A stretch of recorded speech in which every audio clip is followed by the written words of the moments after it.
দেশের আলোচিত সাংবাদিক এবং আমার এক সময়ের কলিগ, আমার সিনিয়র কলিগ, এবং এটিএন নিউজে তিনি ছিলেন চিফ। আমি এটিএন নিউজের সিনিয়র রিপোর্টার হিসেবে জয়েন করে তারপর স্পেশাল করেসপন্ডেন্ট হিসেবে কাজ করেছিলাম। সিনিয়র রিপোর্টার হিসেবে কাজ করে স্পেশাল করেসপন্ডেন্ট হওয়ার আগে আমি চেঞ্জ করেছিলাম। তো সেই ক্ষেত্রে মুন্নী শাহকে আমার কাছে থেকে দেখার সুযোগ হয়েছে। আমি সবসময় একটা কথা বলি, আমার বন্ধু মহলে খুব জানেন, আমার পরিবার জানেন, যে আমার জীবনে আমি টোটাল বাংলাদেশের লিডিং 11টা পত্রিকা এবং টেলিভিশনে কাজ করেছি, এবং প্রত্যেকটা জায়গায় একটা সুখ দুঃখ, পাওয়া না পাওয়া, প্রশান্তি আক্ষেপ সবই থাকে। এবং কোনো প্রতিষ্ঠান ছেড়ে আসছে, সেই প্রতিষ্ঠানের সাবেক সহকর্মী, বস, কারো সম্পর্কে আমি কখনোই কোনো নেগেটিভ কথা বলি না এবং বলবো না। আমার যতদিন জীবন আছে আমি সজ্ঞানে কোনোদিনই মানুষের ভুল ত্রুটি থাকে আমি সেগুলো নিয়ে আলোচনা করি না। বিডিআর বিদ্রোহ বা পিলখানা হত্যাকাণ্ড, যেটা 2008-এর 25শে ফেব্রুয়ারি ঘটেছিল, সেই বিদ্রোহের দিন আমার মনে আছে। আমি তখন এটিএন নিউজে না, আমি এটিএন নিউজে জয়েন করেছিলাম 2011 সালে। সে সময় আমি দেশ টেলিভিশনে কাজ করি। দেশ টেলিভিশন তখন ট্রায়ালে ছিল, তখন পুরোপুরি অনিয়ারে আসেনি। সেই দেশ টেলিভিশনে আমার অভিজ্ঞতা আছে।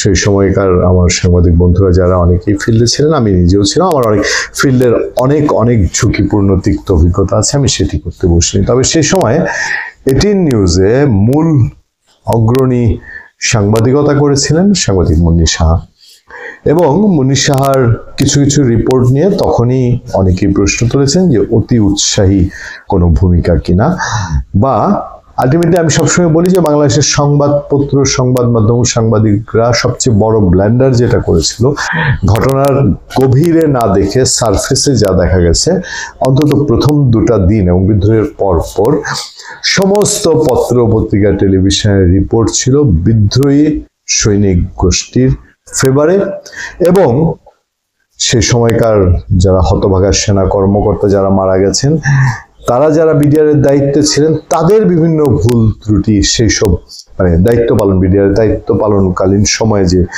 যদি ভুল ত্রুটি কিছু থেকে থাকে সেগুলোকে হাইলাইট করা। ফলে প্রথম 2 দিনে মানুষের সেন্টিমেন্ট চলে গিয়েছিল টোটালটাই সারা দেশের, যে বিডিআর বিদ্রোহে যেসব বিদ্রোহীরা বিদ্রোহ করেছে, বিদ্রোহ রাইট, এবং সেই বিদ্রোহ ফেভারে মানুষের ইমোশন, তারা বঞ্চিত, এরকম একটা ব্যাপার। কিন্তু ভেতরে তাকিয়ে সংবাদ মাধ্যম দেখেনি যে কি ঘটতে আছে। সাংবাদিক মুন্নী শাহ সেই জায়গাটায় গ্যাপ ছিল, সাংবাদিক মুন্নী শাহ তিনিও সেটি দেখতে পাননি। তো এই আলোচনা তার পেছনে দীর্ঘ সময় আছে। আমাদের কখনো এই নিয়ে সামনাসামনি আমরা কথা বলার প্রয়োজন মনে করিনি। দীর্ঘ সময় আমরা দেশে আনাচে কাছে বহু জায়গায় একসঙ্গে কাজ করেছি, ঘুরে বেশি, কিন্তু এই প্রসঙ্গ উঠেনি। হঠাৎ করে কেন মুন্নী শাহর প্রসঙ্গ তুললাম? বিডিআর হত্যাকাণ্ডের যে কমিশন যে রিপোর্ট দিয়েছে, সেই রিপোর্টের পরপরই আমার দেশ পত্রিকা একটু ফটোকার্ড করেছে, আমাদের চোখে এই ফটোকার্ডটি পড়েছে। ফটোকার্ডটি থেকে পড়ে আমরা যেটি জানছি, তারা সাংবাদিক মুন্নী শাহ এবং সাবেক স্বরাষ্ট্র প্রতিমন্ত্রী সোহেল তাজ দুজনের ছবি দিয়ে ফটোকার্ড করেছে, এবং ফটোকার্ডের ভাষা হচ্ছে যে তারা দুজন গ্রেফতার হতে পারেন। ছোট্ট একটা বিষয় শুধু বলা হয়েছে, লেখক, অ্যাক্টিভিস্ট ও রাজনৈতিক বিশ্লেষক পিনাকি ভট্টাচার্য বলেছেন, বিডিআর তদন্ত রিপোর্ট জমা দেওয়ার পরে আমার অনুমান অনেকেই গ্রেফতার হবেন। শুরুর দিকে সোহেল তাজ আর মুন্নী শাহ থাকতে পারে। সোমবার রাতে ফেসবুক পোস্টে তিনি এই কথা বলেন। আমার দেশ পিনাকি ভট্টাচার্যের সেই ফেসবুক পোস্টটি যোগ করে দিয়েছে। সোহেল তাজের প্রসঙ্গ তখন এসছে, সোহেল তাজ তখন স্বরাষ্ট্র প্রতিমন্ত্রী ছিলেন। বিডিআর হত্যাকাণ্ডের এই কমিশন রিপোর্ট বহু দূর গড়াবে এসব, এবং একটা কথাই শুধু আমাদের মনে পড়ে যে বাংলাদেশের বর্তমান সেনাপ্রধান জেনারেল ওয়াকারুজ্জামান, তিনি গত মেতে একটা কথা বলেছিলেন এই বিষয়ে, যে ফুল স্টপ, এ বিষয়ে আর কিছু না। এখন এই যে কমিশন রিপোর্ট, এই রিপোর্টে ভারতের নাম এসছে, বলা হচ্ছে ভারত এটার সঙ্গে ইনভলভ। শুধু এই রিপোর্টের মধ্যে এটা সীমাবদ্ধ থাকবে না, এটার বহু ডালপালা এবং এটার বহু কূটনৈতিক এবং আন্তর্জাতিক এটার এফেক্ট আছে, এইটুকু শুধু আমরা বুঝতে পারি। ভারত জড়িত না, আমরা এই বিষয়ে যাব না।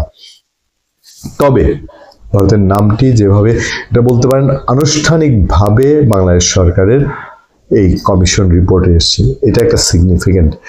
এবং এই রিপোর্ট ধরে পরবর্তী যেই ঘটনাগুলো ঘটবে, সোহেল তাজের নাম এতদিন কোথাও আসেনি, কোনোভাবেই আসেনি। এবং সোহেল তাজ বলতে গেলে আওয়ামী লীগ সরকার পতনের পর তিনি শেখ হাসিনা বিদ্বেষী মানুষ হিসেবে পরিচিত হয়েছেন, আওয়ামী লীগ বিদ্বেষী মানুষ হিসেবে পরিচিত হয়েছেন। যদিও তার পরিবার, এখনকার পরিবার, তার পিতা তাজউদ্দিন আহমেদ, তিনি বঙ্গবন্ধু শেখ মুজিবুর রহমান এবং আওয়ামী লীগ পরিবারের, আওয়ামী লীগ বলেই যে কয়জনের নাম আসে তার মধ্যে একজন। সোহেল তাজ এবং মুন্নি শাহ গ্রেফতার হবেন কি হবেন না, এটা নিয়ে মামলা কোন দিকে গড়াবে, এবং সেটা যদি হয় এটা কি ইন্টারন্যাশনালি সরকার কিছু মুভ করবে কিনা, নাকি এই সরকারের সময় এই যে 9 মাসের মধ্যে এত তড়িৎভাবে, এত 16 বছর আগের একটা বিষয়। এবং সবচেয়ে ইন্টারেস্টিং এসছে যে এর আগের যে তদন্ত কমিটি হয়েছিল, সেই তদন্ত কমিটির প্রধান ছিলেন বর্তমান স্বরাষ্ট্র উপদেষ্টা লেফটেন্যান্ট জেনারেল জাহাঙ্গীর আলম চৌধুরী, আওয়ামী লীগের সময় যে তদন্ত কমিটি। তাহলে এখনকার যে তদন্ত কমিটির রিপোর্ট, সেটা হলে আগের রিপোর্ট ঠিক না, আগের রিপোর্ট ভুল। বহু কিছু রাজনীতিতে আলাপ সালাপ হচ্ছে। যাক, আমি জানি না যে এই দুজন মানুষ তো সারা দেশে পরিচিত লোক। মুন্নি শাহ নিঃসন্দেহে পরিচিত বাংলাদেশের নারী সাংবাদিকতায় খুবই একেবারে প্রথম সারির মানুষ, এবং আমি বলি যে আমার জায়গা থেকে তাকে, তিনি আমার সাবেক কলিগ এবং সিনিয়র কলিগ, আমার চিফ ছিলেন, সেই হিসাবে আমার রেসপেক্ট সারা জীবনই থাকবে। কিন্তু পেশাগত জায়গায় তার বিতর্ক তাকেই পিছু ছাড়ে না। আর সোহেল তাজ নিজেকেই নিজে নানানভাবে বিতর্কিত করেছেন। ফলে দেখা যাক কোথাকার পানি কোথায় গিয়ে গড়ায়। মনে করে দিয়ে আপনাদেরকে, মুন্নি শাহ মাঝে একবার আটক হলেন, তাকে মপ করে আটক করা হলো, কিন্তু তাকে কিন্তু অন্যদের মতন পরিণতি বরণ করতে হয়নি। মানে অন্য যেসব সাংবাদিক জেলে গেছেন সেই পরিণতি বরণ করতে হয়নি। ভালো থাকবেন, সুস্থ থাকবেন। না, আপনাদের সাথে আমি আতিক রহমান, পূর্ণিয়া।